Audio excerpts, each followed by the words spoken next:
کہ ہماری شادی کو 15 دن ہو چکے ہیں اور یہ تماشا ہے ساس کا کہ ختم ہونے کا نام ہی نہیں لے رہا۔ جب میرا شوہر گھر پر نہیں ہوتا تھا تو ساس کی گھنٹی نہیں بجتی تھی، وہ گھر پر ہوتا پھر بھی گھنٹی نہیں بجتی، لیکن جیسے ہی شوہر میرے پاس آنے لگتا گھنٹی بجنا شروع ہو جاتی۔ مجھے ارمان کی بات یاد آئی کہ ساس ہماری شادی سے کچھ عرصہ پہلے ہی گونگی ہو گئی تھی۔ اس بات نے مجھے بہت کچھ سوچنے پر مجبور کر دیا تھا۔ اس عورت سے میری بات نہیں ہوتی تھی کیونکہ وہ تو بول ہی نہیں سکتی تھی، میں دن میں بس اسے کھانا دے دیتی تھی، لیکن مجھے اب اس سے نفرت ہو گئی تھی، جیسے ہر بہو کو ساس سے ہو جایا کرتی ہے۔ ایک دن میں بازار سے سبزی لینے کے لیے گئی تو مجھے ایک جوگی نظر آیا جس کے ہاتھ میں ایک بکسا تھا، اس میں سانپ تھا۔ جوگی اپنے کرتب دکھا کر پیسے کما رہا تھا۔ میں نے پوچھا کہ سانپ سے ڈر نہیں لگتا؟ تو اس نے کہا نہیں، ہم اس کا زہر نکال دیتے ہیں۔ میرے ذہن میں فوراً ایک ترکیب آئی ساس سے پیچھا چھڑانے کی۔ میں بس یہی چاہتی تھی کہ میرے شوہر کو معلوم ہو جائے کہ اس کی ماں گونگی نہیں ہے، اداکاری کر رہی ہے۔ اس کی یہ پول کھولنے کے لیے میں نے جوگی کو پیسے دیے اور کہا کہ ایک سانپ مجھے دے دو۔ وہ پیسے دے کر خوش ہو گیا اور ایک بکسا چھوٹا سا مجھے دیا جس میں سانپ بند تھا۔ میں خوشی خوشی وہ بکسا گھر لے آئی۔ رات ہوئی تو میں نے ارمان کو کھانا دیا، وہ کھانا کھانے میں مصروف تھا، اسے وہاں پر چھوڑ کر ساس کے کمرے میں آ گئی۔ ساس سو رہی تھی، میں نے اس کی گھنٹی اٹھائی اور چھپا دی۔ یہ سب کرتے ہوئے مجھے خوف تو بہت محسوس ہو رہا تھا، لیکن میں اب عاجز آ گئی تھی اس کی حرکتوں سے اور اپنے شوہر کی سادگی سے۔ میں نے جو ٹھان لی تھی سو ٹھان لی تھی۔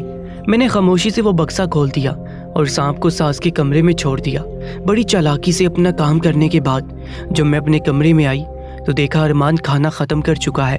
اس نے ساس کے متعلق پوچھا، میں نے کہا وہ کھانا کھا کر سو چکی ہے۔ میری بات سن کر وہ مطمئن نہیں ہوا تھا۔ کہا کہ میں دیکھ کر آتا ہوں کہ اماں واقعی سو گئی ہے یا تم غلط بیانی کر رہی ہو۔ میں نے اسے کہا کہ ایسی بھی کیا بے اعتباری ہے۔ میں نے کہا کہ وہ سو رہی ہیں لیکن تم کو یقین نہیں میری بات کا۔ اس نے کہا وہ میری ماں ہے، میری ذمہ داری ہے، قیامت کے دن مجھ سے سوال ہوگا ان کے متعلق کہ ان کا خیال کیوں نہیں رکھا۔ میری بھی صبر کا پیمانہ لبریز ہو گیا۔ ان کی بات سن کر میں نے کہا قیامت کے دن صرف ماں کے بارے میں سوال نہیں ہوگا بلکہ بیوی کے حقوق کے بارے میں بھی تم سے سوال ہوگا۔ میری بات سن کر اس نے تعجب اور حیرت کے ملے جلے تاثرات سے میری طرف دیکھا، پھر بولا کون سے حقوق ہیں تمہارے جو میں نے ادا نہیں کیے ہیں؟ میں نے دل میں سوچا شرح میں کوئی شرم نہیں ہے۔ میں نے کہا میری شادی کو 15 دن ہو چکے ہیں اور میں ابھی تک کنواری ہوں، کیا اس بات کا سوال تم سے نہیں ہوگا؟ قیامت کے دن میری بات سن کر اس کو غصہ آ گیا۔ اس نے کہا تم کیسی باتیں کر رہی ہو؟ تمہارے اندر شرم و حیا نام کی کوئی چیز ہے بھی یا نہیں؟ ارمان کی بات سن کر مجھے غصہ بھی آیا تھا بلکہ دکھ ہوا تھا۔ آج میں نے جو کچھ بھی ساس کے ساتھ کیا تھا مجھے اس نہج پر پہنچانے والا کوئی اور نہیں، میرا اپنا شوہر تھا۔ مجھے دل میں یہ تسلی تھی کہ جو سانپ میں نے ساس کے کمرے میں چھوڑا ہے اس میں زہر نہیں تھا، اس لیے انہیں کوئی نقصان نہیں ہونے والا تھا۔ ارمان نے کہا کہ میں اس کی ساس سے حسد کا شکار ہوں اور ایسی ہی مزید دل جلانے والی باتیں کی۔ اس لڑائی میں مجھے بھول ہی گیا تھا کہ میں نے ساس کے ساتھ کیا کیا تھا آج رات۔ تھوڑا سا اپنے جذبات کا اظہار کر دیا کرو۔ میرے شوہر نے تو مجھ پر بے شرم اور بے حیا کا فتویٰ ہی صادر کر دیا تھا۔ ہماری لڑائی ہوگی اور میری ساری محنت ضائع ہوگی۔ یہ رات بھی لڑائی کی نظر ہو گئی۔ ارمان گھر چھوڑ کر باہر چلا گیا کسی دوست کے پاس اور میں تمام رات روتی رہی اور انتظار کرتی رہی کہ وہ آئے گا، لیکن نہیں آیا۔ روتے روتے جب میں تھک گئی تو میں باہر آ گئی۔ ابھی رات مکمل نہیں ہوئی تھی، جاری تھی۔ مجھے آواز سنائی دی عجیب قسم کی۔ میں نے دیکھا یہ آواز ساس کے کمرے سے آ رہی ہے۔ مجھے یاد آیا کہ میں نے باہر سے تالا لگا دیا تھا اور وہ کھولنے کی کوشش کر رہی تھی۔ میری محنت تو ضائع ہو گئی تھی۔ میں نے تالا کھول دیا تو سامنے کا منظر دیکھ کر میری روح لرز گئی کہ میری ساس نے سانپ کو مار دیا تھا اور وہ غصے میں بپھڑی ہوئی تھی۔ جیسے ہی میں نے دروازہ کھولا ساس نے مجھے چٹیا سے پکڑ لیا۔ میرے بال اب ساس کی مٹھی میں تھے۔ میں نے اپنے آپ کو چھڑانے کی کوشش کی لیکن ساس کی گرفت مضبوط تھی۔ بے حیا، بے شرم، کیا سمجھتی ہے تو؟ میرے کمرے میں سانپ چھوڑ کر تو میرے بیٹے کے ساتھ رنگ رلیاں منائے گی؟ میں ایسا ہونے نہیں دوں گی۔ وہ تمہاری نہیں سنے گا، میری سنے گا، اور اسے جیسا کہوں گی وہ ویسا ہی کرے گا۔ آج تک وہ میرے اشاروں پر ناچتا آیا ہے، میری منشا کے خلاف آج تک اس نے کوئی کام نہیں کیا ہے، اور تم سمجھتی ہو کہ تمہارے پاس آئے گا؟ اگر تمہارے دل میں ایسا خیال ہے تو بالکل غلط ہے، کیونکہ جب تک میں اسے اجازت نہیں دوں گی وہ تمہیں ہاتھ بھی نہیں لگائے گا۔ ساس مجھے مارتے ہوئے بولی تھی، یعنی کہ میرا شک صحیح نکلا، وہ گونگی نہیں تھی۔ یہ سب اس کی چال تھی مجھے میرے شوہر سے دور کرنے کے لیے، اور میرا شوہر بھی عجیب تھا۔ دونوں بے سہارا تھی۔ میری خالہ نے میری پرورش کی تھی اور ان کے گھر میں کوئی مجھے برداشت نہیں کرتا تھا۔ میں اپنی ساری کشتیاں جلا کر یہاں آئی تھی. پیچھے جانے کا نہ کوئی راستہ تھا نہ جواز.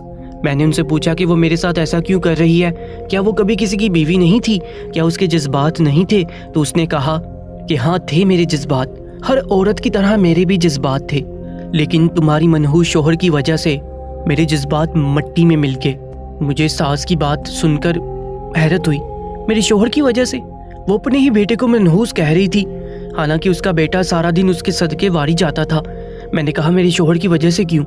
وہ تو آپ کا اپنا بیٹا ہے. تو ساس نے کہا کہ نہیں ہے وہ میرا بیٹا, وہ میرے شوہر کی پہلی بیوی کا بیٹا ہے, اور جب میرے شوہر کی شادی اس کی ماں نے زبردستی مجھ سے کروائی تو تمہارا شوہر 1 سال کا تھا. جب بھی میرا شوہر میرے پاس آنے لگتا ارمان رونا شروع کر دیتا, رو رو کر آسمان سر پر اٹھا لیتا. میرا شوہر مجھے چھوڑ کر تمہارے شوہر کے پاس جاتا اور اسے چپ کروانے کے لیے اور ساری رات اسے اٹھا کر بیٹھا رہتا, بجائے کہ اپنی ماں کو بچہ دے دے اس کو اپنے ساتھ ہی سلا دیا کرتا تھا, اور میرے جذبات محبت سے غصے میں تبدیل ہو جاتے. شادی کا پہلا مہینہ میرا تمہارے شوہر کی وجہ سے برباد ہوا. پھر ہمارے جھگڑے ہونے لگے اور وجہ تھا تمہارا شوہر. سونے پہ سہاگا یہ کہ میں بانجھ نکلی, یہاں تک کہ میرا شوہر برا ہو کر بستر سے لگ گیا. سب ٹھیک تو ہو گیا تھا وقت کے ساتھ, لیکن شادی کے شروع کے سال مجھے نہیں بھولے. میں ان کا بدلہ لینا چاہتی ہوں ارمان سے, اسے بھی اس لذت سے محروم کرنا چاہتی ہوں جو اس رشتے میں ہے, اور وہ تمہاری کسی بھی بات کا یقین نہیں کرنے والا کیونکہ وہ میرا ذہنی غلام ہے. ساس مجھ پر آج انکشاف کیے جا رہی تھی. مجھے سارا معاملہ سمجھ آ گیا تھا. ساس نے بھی وہی کیا جو آج میں کرنے پر مجبور ہو گئی تھی. یہ انتقام کا چکر تھا اور کچھ نہیں. ساس کے لاشعور میں شادی کے شروع کی دونوں کی بربادی گھر کر چکی تھی. کچھ لوگ نہیں بولتے ایسی باتیں اور وہ نفسیاتی مریض بن جاتے ہیں. یقیناً ساس شروع میں ایک نارمل عورت ہوگی میری طرح, لیکن کسی کی ناانصافی انسان کو کیا سے کیا بنا دیتی ہے, چاہے وہ شوہر ہو یا کوئی بھی. یہاں انصاف کا ترازو برقرار نہیں تھا. میرے سسر نے ساری توجہ اپنے بیٹے کو دی اور بیوی کے ساتھ انصاف نہیں کیا, اور میرے شوہر نے اپنی ماں کو توجہ دی اور مجھے نظر انداز کر دیا. تو کیا سمجھتی ہے تو مجھے مار دے گی سانپ چھوڑ کر؟ میں تجھے اور تیرے شوہر کو مار دوں گی. میں تو اسے کب کا مار چکی ہوتی, لیکن میں اس کی شادی کے انتظار میں تھی اور اسی لیے اسے اب تک نہیں مارا تھا.